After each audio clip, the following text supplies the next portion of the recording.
ছিল আমার মিরাজের লাশ আমার কবরে।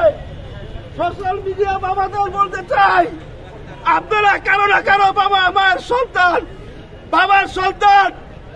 আমার মিরাজের তরুণ 29 বয়স ছিল তার, লক্ষ্মীবাজার সরজি কলেজে আমার মিরাজ পড়তো।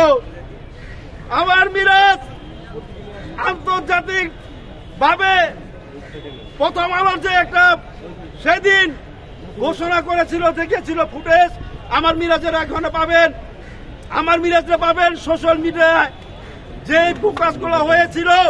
আজকে সর্বোচ্চ আমরা এখানে ফাঁসির জন্য এসেছি।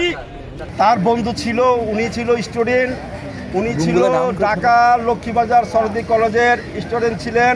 ওনার যে বন্ধু ছিল, কেউ ডাক্তার, কেউ ব্যবসা, কেউ ছাত্র। 9 জন জুলাই মাসের 24 তারিখে উনি রাজপথে দেখবেন, ওনার গায়ে একটা চেক শার্ট ছিল, মাথায় পতাকা ছিল, হাতে তার পতাকা ছিল। 5ই আগস্টে সাদা লাল শার্ট, চেক শার্ট, সেই রক্তমাখা শার্ট আমি এখনো আমার বুকে ধারণ করে রাখি। প্রতিদিন রাত্রে আমার মিরাজের গন্ধ আমি শুকি।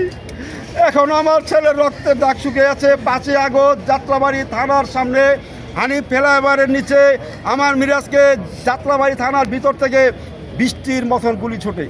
এই গুলি তার বাম দিকে পাঁজরে গুটে উনি সঙ্গে সঙ্গে মাটিতে লুটে যান। তাই আমার বাবা ছিলেন একজন রিস্কাওয়ালা বাবা, তাকে আমি শ্রদ্ধা করি। উনি যদি বেঁচে থাকেন, তাদেরকে যাতে আল্লাহ পাক নেক দান করেন। ওনার মারফতে আমার মিরাজকে ঢাকা সলিমুল্লাহ হাসপাতালে নিয়ে যান।